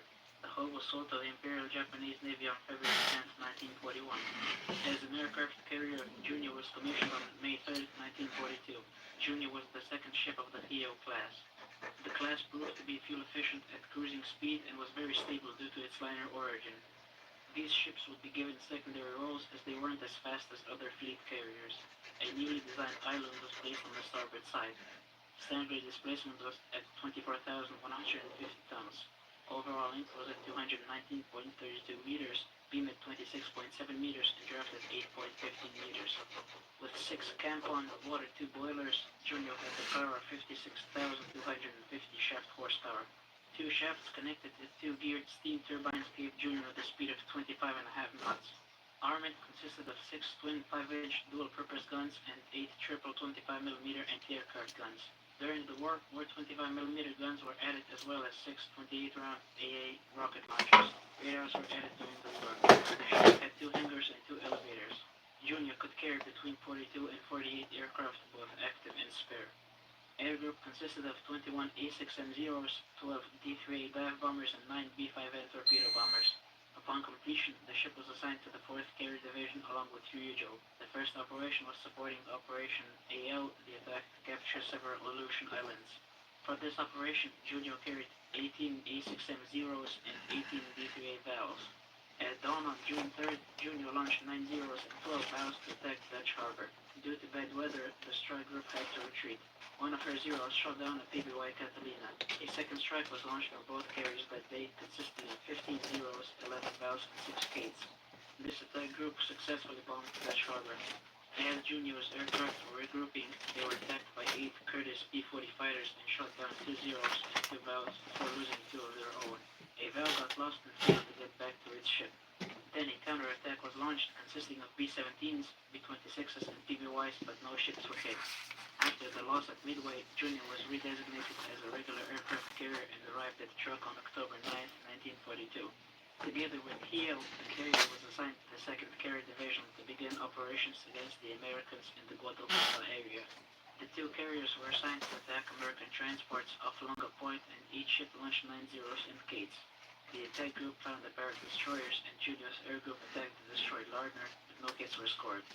3 Kates were shot down by FRS Wildcat fighters. After this strike, Junior was the flagship of the 2nd Carrier Division. In late October 1942, Junior participated in the Battle of Santa Cruz. On the morning of October 26th, she launched 14 Zeros and some valves to land on Henderson Field, as the Imperial Army reported that it had been captured. They were forced to retreat by Wildcats. At 9:30, Junior launched an airstrike to destroy Enterprise, the battleship South Dakota, and the cruiser San Juan, scoring 2 Kates on the cruiser. Another airstrike was launched at 14:15, using 6 Kates from Shokaku and 9 valves from both carriers. Shortly afterwards, more aircraft were launched, consisting of 6 Kates and 6 valves with the support of 6 Zeros. All of these aircraft attacked Hornet. One of Shokaku's torpedo bombers hit Hornet, and the last wave of dive bombers hit Hornet twice. In mid-November, Junior provided air cover for a convoy bringing reinforcements to Guadalcanal. Air group consisted of the new A6M3 fighters, 12 P-3A2 valves, and 9 B-5N Kates. The fighters were unable to protect the convoy against airstrikes from Henderson Field, and 7 transports were sunk because of that. That afternoon, Enterprise was spotted by a Kate, and a truck was sent off to intercept. However, the strike group failed to find the ship. Junior returned to the truck on March 22nd. Her air group was sent to Rabaul to participate in Operation I-Go, and they sank the destroyer Air Moored. Then Junior ferried aircraft to Sumatra in mid-August 1943. On June 5, 1943, Junior was hit by a torpedo from the submarine Halibut. The ship was repaired at Kure in the end of February 1944. Then her next large engagement was the Battle of the Philippine Sea. Junyo, Heel, and Ryuho launched a strike of 16 Zeros armed with bombs, 15 Zeros for escort, and 7 B-6N torpedo bombers to attack Task Force 58. Most of these aircraft failed to find the American carrier task force, and the B-6N, 5 bomber-carrying Zeros, and an escorting Zero were shot down by the defending fighters. A second strike of 27 valves, 2 B-6N, 9 D-4Y, and 26 Zeros were launched at around 11 a.m., accompanied by at least 18 Zeros and B-6N from Shokaku and Zuikaku. They were also given a bad squad report, and they failed to find the American ships. A counterstrike was sent off to attack the Japanese carriers, and Junior got hit by 2 bombs. After repairs at Kure, Junior remained in the inland sea without aircraft until October 27th, when she was assigned to transport materials to Borneo. On November 3rd, she was attacked by the submarine Pentaro, but Junior's escorting destroyer, the Akakazi, intercepted the torpedoes and sank with no survivors. On her return voyage, the carrier was attacked by submarines Bulb and Jalal, but no torpedoes hit Junyo. On November 25th, she sailed to Manila to rendezvous with Japanese ships. Then Junyo was attacked by the submarines Sea Devil, Blaze, and Redfish on December 9th, 1944. 3 torpedoes hit the carrier but survived. She was sent for repairs, but they were abandoned in March 1945 due to lack of materials. She was reclassified as a guard ship on June 20th. Junyo was surrendered to the Allies on September 2nd. After evaluations, the ship was deemed as a constructive total loss. Junior was scrapped between June 1st, 1946 and August 1st, 1947.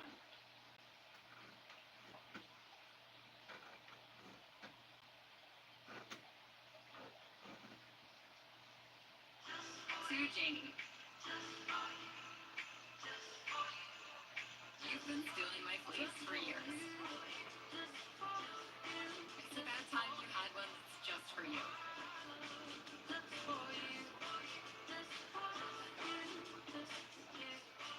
For all the adventures you take. After all, what are big sisters for? Now, give me my fleece back or I'm telling mom and dad. Love, Emma. Here we go again. It's not a night and the side of gas and diarrhea. Sound familiar?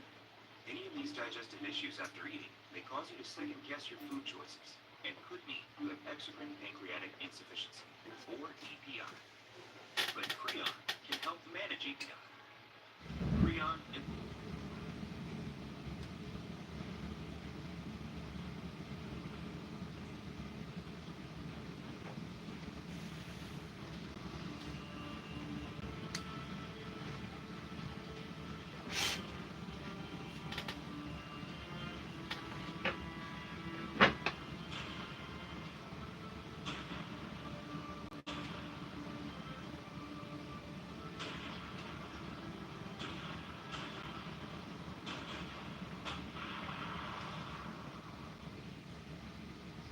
Hello everybody, welcome to this video, currently sponsored by Squarespace. As regular viewers will probably be familiar with by now, they provide a platform that allows you to build your own website quickly and easily and then expand it from there, whether you want to post pictures like I do, or you want to build a business, or just let people see something you're passionate about.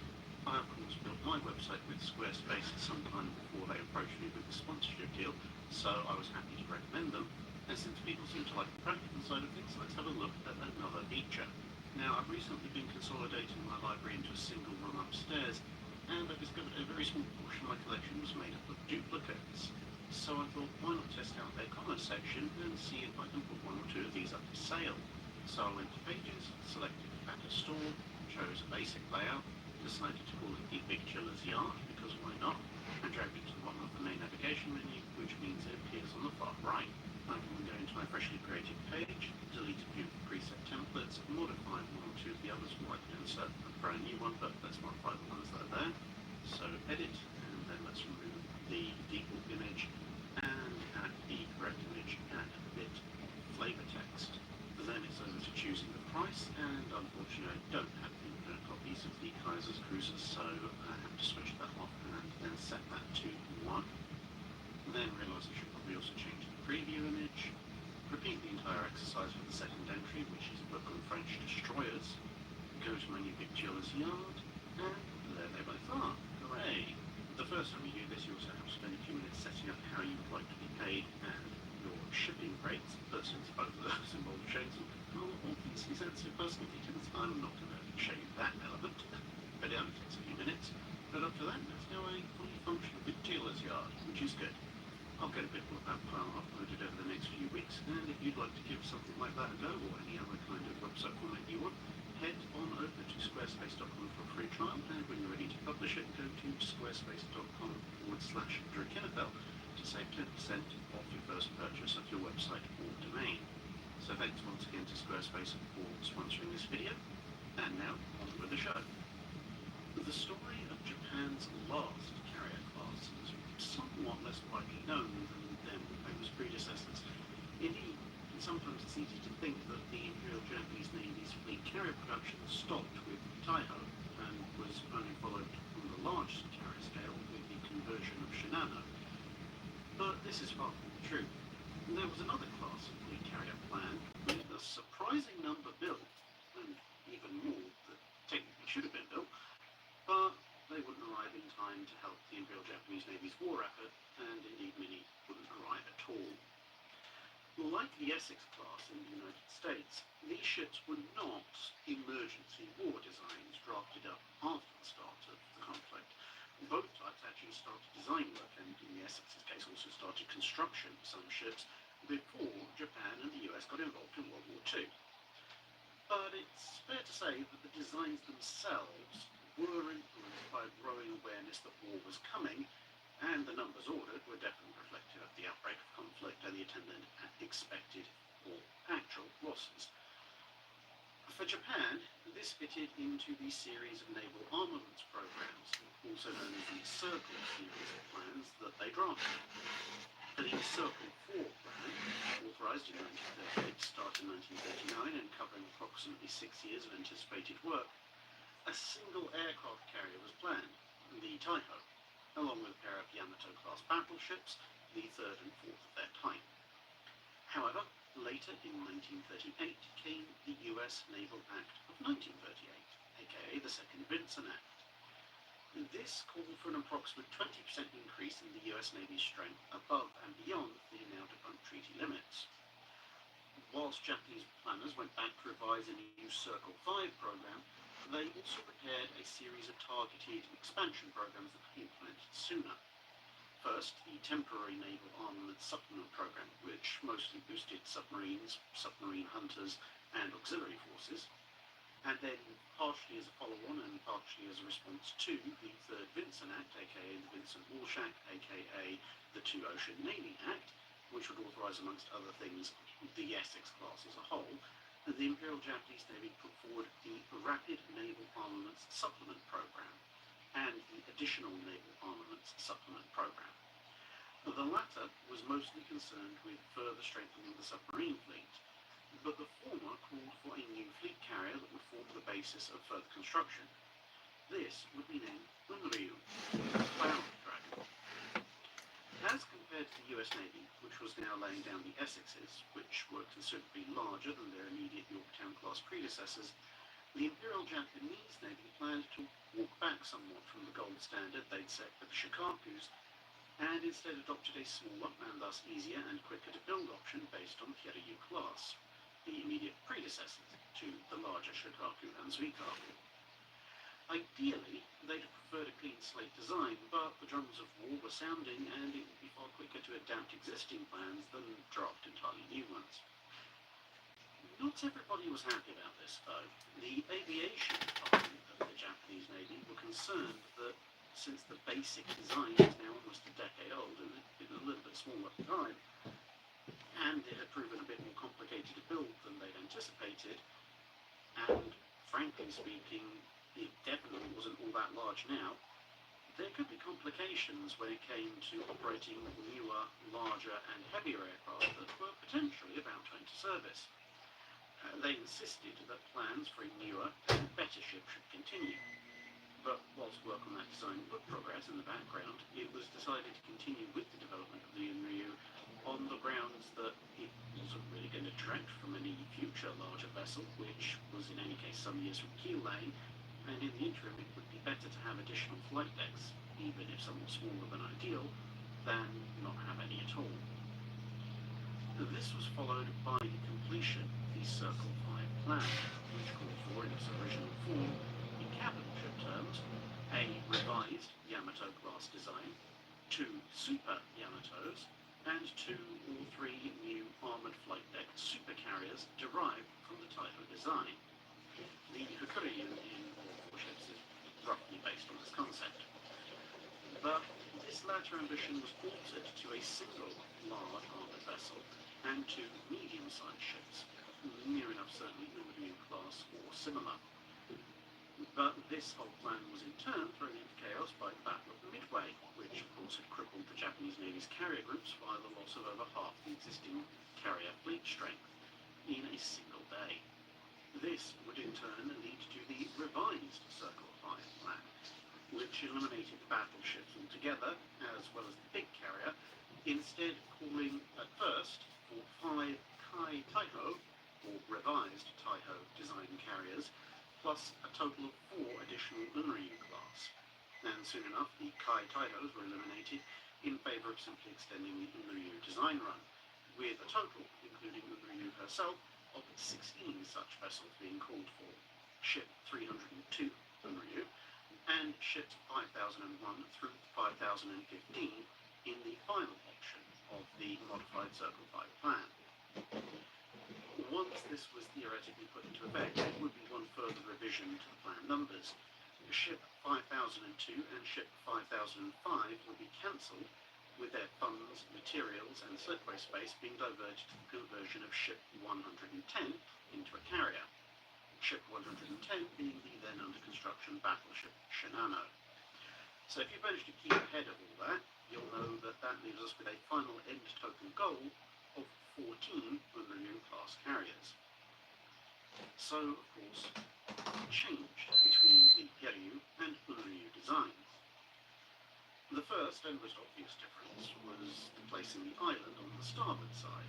Hiryu and Soryu had been built with port and starboard islands respectively, but experience had shown that the starboard alignment was preferred, this coming just in time to alter Shikaku and Zuikaku to be similarly paired, which means that since Taiho and Shinano were both one-offs, the Unryus would be the first class of Japanese Navy aircraft carriers to be designed from the ground up with only starboard side islands.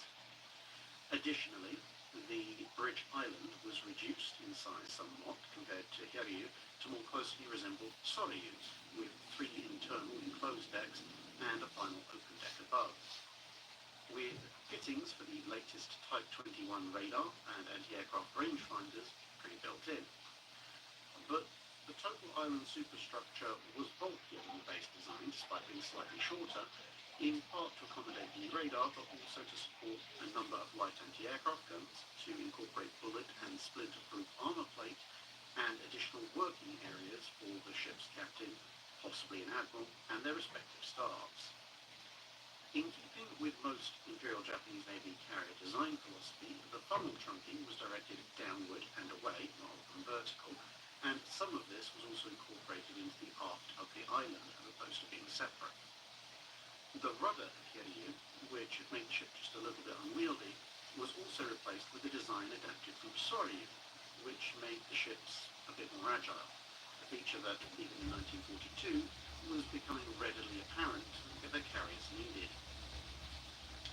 The overall hull shape was only very slightly modified, and overall dimensions would remain the same. But instead of 3 aircraft elevators, the Unryu only featured 2, the middle elevator being the one that was lost. But the remaining 2 were made larger to accommodate newer aircraft, and some of the total cycle rate that was lost was made up with the new elevators being a bit faster to go up and down than the older types. The arrestor cables were also updated to deal with heavier and faster aircraft which were expected to deploy with the ship, and a separate bomb lift to bring munitions up to the flight deck was included, which would also help speed up operations as it meant that aircraft that were flight ready in all respects while they were low could thus be brought up onto deck and then loaded with bombs or torpedoes whilst they were waiting, as opposed to having to load everything on the hangar deck before clearing the deployment further up. The ship's design would be continually modified whilst under construction, and one of the major changes incorporated in light of experience from the Battle of Midway was the installation of a foam-based extinguisher system designed to coat the entire hangar with chemically treated flame-retardant water-based foam in the event of a fire. Other anti-fire measures included setting the aviation fuel tanks in concrete to try and prevent leakage from shock damage, removing flammable materials such as wood and lino, and where equipment incorporated these or other dangerous materials, the equipment was replaced where possible by versions that used inert materials. Better ventilation to remove any vaporized fuel and poisonous fumes was also installed. The foam-based extinguisher system was quite important because not only would it do a slightly better job of damping down the kind of fires you'd find in an aircraft carrier's hangar than the previous CO2 system would have done, it was also a type of fire extinguisher that the damage control crews could work through and around, as opposed to the CO2 system, which required you to either have a rebreather or be very difficult to operate. Passive defense against the other major threat to carriers, the torpedo, was also with a bolt-up set of anti-torpedo bulkheads. Armor, on the other hand, was significantly less than pre-war carrier designs. Having now abandoned the idea of protecting the ship generally against surface ship gunfire, it was felt that protection was only needed across most of the ship against blast and splinter effects from bombs.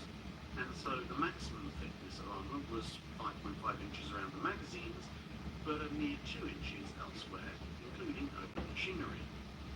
Due to wartime shortages, the latter protection ended up being made of a pair of 1-inch plates laminated together on some ships, which meant their effective protection was probably more in the order of about 1.5 inches. The deck armour was quite thick, 2 inches at the thickest and about an inch elsewhere. However, revisions to the design meant that subsequent ships would be either built or planned with different values. Of all the ships planned, we know the names, like we named in the case, of 7. Unryu, Amagi, Katsuragi, Kasagi, Aso, Ikoma, and the final plan ship being either Kurama or Kaima. Those of you who understand Japanese recognize the ship naming convention had changed. Whilst Unryu followed the previous established Dragon and Phoenix naming convention for Japanese carriers, all subsequent ships took up the Mountain naming convention established by Japanese battle cruisers and later heavy cruisers. As it turned out, the precise combination of power plant, armour, sensor, and anti-aircraft suites would render almost every ship that was actually somewhat constructed pretty much unique. But in armour terms, the above-mentioned information is accurate for Unryu, Amagi, and Kasagi, whilst Katsuragi and Aso would have magazine armour that was only around 3 inches thick, whilst also being a ship that had the laminated machinery space plate. Ikoma, all planned ships thereafter, would have a mere 2-inch magazine armour with an additional 1-inch laminated plate attached over top, but would revert to single thickness plate with machinery spaces. Then came the power plant. It was felt ideally to adopt the newer, higher pressure steam power plants from the Shikaku and Taiho designs, but in the end the power plant, more similar to that used in Kiryu, Soryu and the Megami class, was adopted, giving 152,000 sharp horsepower via 4 screws for a top speed of 34 knots. But even this power plant proved difficult to come by in the wartime build environment, and so Amagi and Kasagi would be fitted with a slightly heavier machinery set of the type adopted by the then under construction Ibuki class cruisers. Still further logistical issues meant that Katsuragi and Asa were forced to steal power plants from destroyers that were under construction at the time, and whilst these were higher temperature and higher pressure plants, they were also being asked to move a ship that was quite easily going to be 8 to 10 times the displacement of their originally intended hulls, and so even with a couple of extra boilers thrown in for good measure, the power output on these two ships dropped to 104,000 sharp horsepower. But in a wonderful illustration of just how much additional power was needed to move ships at any speed much past 29 knots, despite almost a third drop in power, the speed for these two ships only fell by 2 knots to 32 knots, which was still reasonably respectable for an aircraft carrier. For Ikoma onwards, it was planned to use Ibuki-style machinery again, albeit with a slightly lower pressure and a simplified layout, which probably would have meant they'd need separate funnels. And to compensate for this, the propellers were to have been made slightly larger. Indeed, these and other changes we'll discuss later made the ships from Ikoma onwards something of a subclass, variously listed in Japanese documents as Kai Unryu or Kai Kai Hiryu, i.e. improved Unryu or improved Hiryu, which also shows just how closely related the Hiryu and Unryu designs were, at least in the minds of the Japanese designers. The use of smaller destroyer power plants also meant that Katsuragi and Aso would displace slightly less, and once again, weights would vary considerably. As planned, Unryu would have displaced 17,150 tons standard, Amagi and Kasagi just under 17,500 tons on account of their heavy machinery. Katsuragi and Aso would drop back to about 17,250 tons thanks to the destroyer-based power plants, and then the Ikoma onwards would return to about 17,500 tons. Average loaded displacement was expected to hover around 20,000 to 20,500 tons, and full load somewhere around 22,000 tons, plus or minus a few hundred tons, depending on the ship. However, it appears that due to modifications made during construction,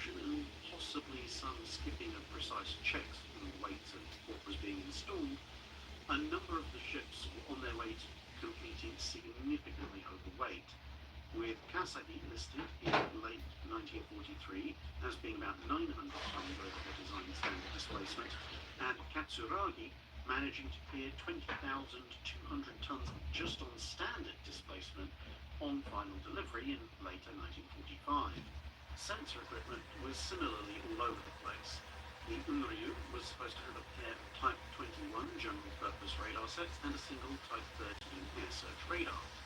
Amagi and Katsuragi replaced one of the Type 21s with a shorter range but high fidelity Type 22, which could also act as a fire control of the set. And it's likely that the others would have varied yet again, but since radar is one of the last things that ends up being fitted to a carrier, none of the others actually received their sets. All of the ships would receive 3 sets of hydrophones and a Type 3 active sonar, although again the make and model of the hydrophones varied from ship to ship. The one blessed part of consistency in all this was the heavier part of the active defences. Every ship would have a dozen 127mm or 5-inch dual-purpose guns mounted in 6 twin mounts, 2 pairs forward and 1 aft on either side, which was the same as the Kiri layout. Based largely on the principle of throw enough of a ball and some will stick, the number of Type 96 25mm guns was increased constantly. Upon completion, Unryu was reported to have had 13 triple and 39 single mounts, Amagi 21 triple and 63 single mounts, and Katsuragi 22 triple and 66 single mounts. Although it must also be noted that some sources say that this is a mistranslation and that actually they only had the triple mounts quoted with a bare handful of single 25mm guns, which is possible since the quoted single numbers with the larger amounts actually neatly divide by 3 into the triple mounting installations. Additionally, all carriers of the class are equipped with a number of 4.7-inch rocket launchers.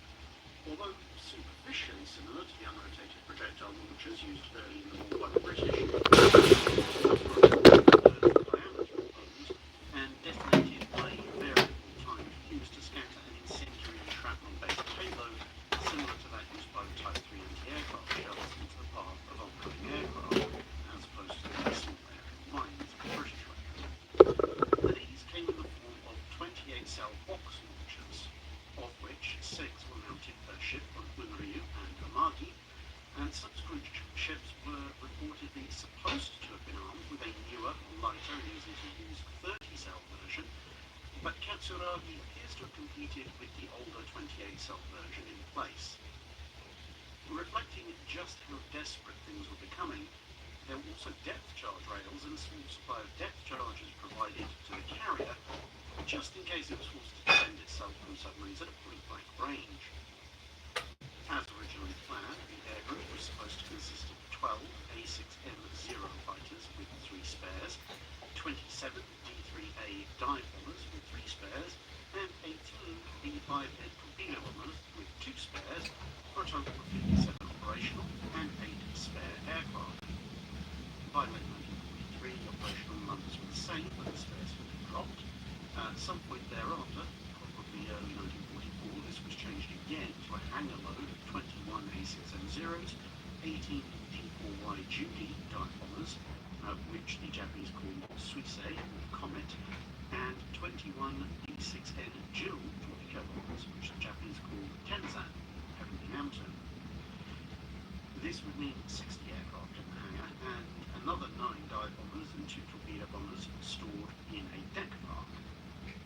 One final revision survives from October 1944, enlisting the loadout for Kasagi with 18 each of the main types, with the A6Ms replaced by A7M SAM fighters, which were called in Japanese the Repu, strong wind, plus 3 C6N Sign, iridescent cloud recon aircraft, Allied call sign Weird, all of which would be stored in the hangar. Of course, won't support the idea of building any carrier with 57 aircraft, let alone them being modern types, was fanciful at best in the Japanese Navy. The Ikamas were planned with a slightly different loadout.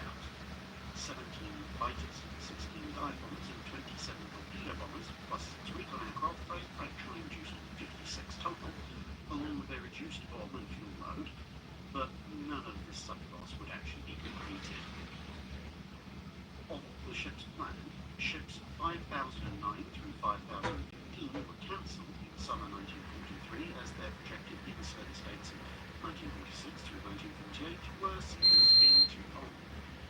In this, they joined the Kurama Kaimon, which was cancelled for similar reasons 3 months earlier. The Ikoma was laid down in July 1943, but construction was halted in November 1944, and the hull led fortune to clear the slipway. She was eventually scrapped post-war in 1946. Aso was laid down on 1 June 1943, also launched in November 1944, but also had work stopped on her during that month. The hull would be hit by air raids in July 1945 as the Allies cleared up a lot of Japanese shipping that was still hiding in various harbours, and it was then scuttled, with the remains being raised and scrapped in 1947. Kasagi had been laid down in April 1943 and launched in October 1944. She was written completely with Aso and Ikoma, and work on her would continue until April 1945, when 2 was abandoned and the complete ship was then scrapped in 1946. That left 3 ships that were actually completed. Working on first order, Katsuragi was laid down in December 1942, launched in January 1944, and completed in October of the same year. Whilst the Imperial Japanese Navy tried to assemble an air group for her, she was shuttled around a number of ports in the inland sea and had extensive camouflage applied to try and blend her in with her surroundings.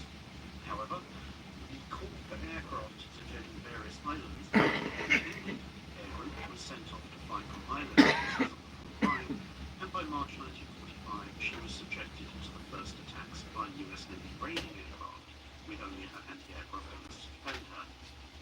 This damage proved superficial, and she survived the war, being patched up and then being used to bring home Japanese troops and civilians to the tune of almost 50,000 people throughout late 1945 and early 1946. She'd then been scrapped at the end of 1946, as despite being mostly in decent condition, Japan wasn't allowed to have aircraft carriers anymore. Amagi had been laid down in October 1942, launched a year later, and then commissioned in August 1944. She also shuttled around the inland sea and was placed in camouflage, receiving light damage in the same series of raids that dented Katsuragi in May 1945. However, her luck ran out at the end of July, when she was hit by multiple bombers and began to gradually settle. And then a follow-up raid a few days later caused even more damage, after which she rolled over to port and sank for good. She was still there in 1946 when she was partially scrapped in place when it was found almost impossible to patch all the holes, and then once the worst parts of the ship had been scrapped, the remains were refloated and then carted off for scrapping in a slightly drier environment. Ryu herself had the shortest, but the most exciting life. She was laid down in August 1942, launched in September 1943, and commissioned in August 1944, only 4 days before Amagi. She'd already seen some interesting occurrences when the Yokosuka Air Corps had test-launched an Aichi B-7A Grace multi-role attack aircraft called Ryusei in Japanese, which is sometimes translated to shooting star, or alternatively meteor. The name was appropriate enough in this case because the launch, which was significantly heavier, longer and wider than a D-4Y torpedo bomber, needed rockets attached to it in order to clear the deck of Unryu with a full warload. The aircraft was an oddly terrifying product of the Japanese aircraft factories. It was only a little smaller than the rather chunky Avenger, and it could carry a torpedo, it could work as a dive bomber, and it could actually outfight some models of the A6M0. Luckily, nature abhors a show-off, and an earthquake leveled the factory before too many of them could have been built. The ship was then hurriedly prepared to counter US raids on Iwo Jima, but that operation was called off, and so she spent the rest of August and September working up in relatively safe waters. At the start of October, with both Amagi and Katsuragi also commissioned, they were officially incorporated as the 1st Carrier Division, albeit without a single aircraft between them. Then, later that month, almost all the other Japanese carriers went and got themselves sunk at the Battle of Cape Engano, distracting Halsey from Kurita's abortive attack on the US landing forces in Leyte Gulf. As with her sisters, the Air Corps that was supposed to supply the aircraft to the carriers had been diverted to land-based duties, and so the carriers Ryuho and Junyo were added to the formation, with presumably the crew asked to run around on the flight deck making noises to keep up appearances. It was envisaged that the force would now be employed in a new manner. After some soul searching and a lot more warehouse searching, 21 reconnaissance and 60 fighter aircraft were found and provided to the 5 carriers. The idea was to use the former to locate enemy targets and the latter to escort the other elements that would be included, the Shinbu attack unit, a kamikaze formation, which would then go in to destroy the targets that the recon aircraft identified, the fighters there to make sure that they actually got there. But by mid-December, the plan had changed yet again. The kamikazes were taken off and sent on ahead to operate from land-based airfields in the Philippines. These were to be supplemented by the rocket-powered Cherry Blossom kamikaze aircraft-human-guided cruise missile, but the bombers that were normally used to deploy them were now no longer considered to be survivable if they tried to carry their payloads to the Philippines. Instead, the missiles were to be taken there on a carrier. Amagi was initially selected, but Unryu's crew had more sea experience, and so she was loaded up with 30 of the kamikaze missiles, a few small landing craft, 60 vehicles of various types, mostly trucks, 1,500 tons of varied ammunition, 1,500 troops, a few transport aircraft, some kamikaze powerboats, and, believe it or not, in that they actually managed to find space for a small actual air group. With a small escort of destroyers, she set out to reinforce the garrison on Luzon Island, accompanied by 2 Matsu-class destroyers and the apparently indestructible Shigure. This was seen as a good sign, albeit the fact that Shigure had several times been the sole survivor of her unit was apparently being quietly ignored. The ship set sail on December the 17th, taking a roundabout route to avoid a few of the better-known areas where US subs often lay in wait. The weather became grimmer and grimmer, but their luck appeared to be holding. Unknown to them, they were actually skirting the edges of one of the 2 typhoons that Halsey had managed to sail his fleet into during the last stages of the war, and so the surface elements of the US fleet couldn't have done anything about the Japanese formation even if they'd known it was there. Changing course a couple of times to avoid the odd mine that was spotted floating ahead, the carrier and its escorts tried to make some sense of the noisy seas, whilst the calming water did at least allow for aircraft to be dispatched. However, somewhere up ahead was USS Redfish, a Palau-class SS-395. Signals intelligence had been passed on that told it to expect an enemy task force, and this was confirmed when she was soon attacked by a Japanese patrol aircraft, of a type that could only have come from a carrier. Dodging that assault, and then heading after the carrier whose mast they'd spotted on the horizon, Commander McGregor, the captain of the Redfish, enjoyed a brilliant stroke of luck. The Japanese formation was zigzagging to try and avoid submarines and long-range torpedo shots, but their latest turn brought them straight towards him, almost perfectly aligned for a shot. Indeed, the Redfish's logs indicate that Commander McGregor had to make barely a single course change, just coast in and wait for the stars to align. At short range, he dispatched a spread of torpedoes. Unryu had actually detected the sub on its sonar and hydrophone array a couple of minutes earlier, but in that short amount of time hadn't been able to vector in either aircraft or destroyers to investigate when the noise of a point-blank torpedo launch was heard. To his credit, Captain Kaname immediately put the ship into a hard turn, and he managed to dodge almost every one of the incoming weapons. Almost. 3 torpedoes went roundly sailing past the bow, but torpedo number 4 struck the ship right underneath the island, possibly the single worst place for such an impact, as flooding with fire crippled 2 of the boiler rooms as well as one of the generator rooms, whilst the blast also set fire to some of the cargo, which, as you can probably guess from the list, was far more flammable than usual. Steam pipes burst and the carrier coasted to a halt, completely out of power. It was crippled, but it wasn't actually in danger of sinking.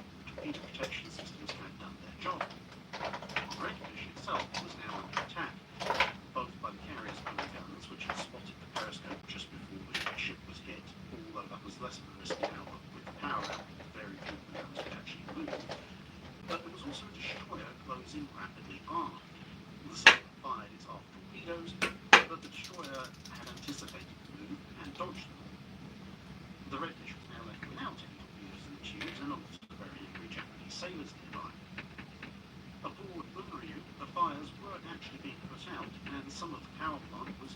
started.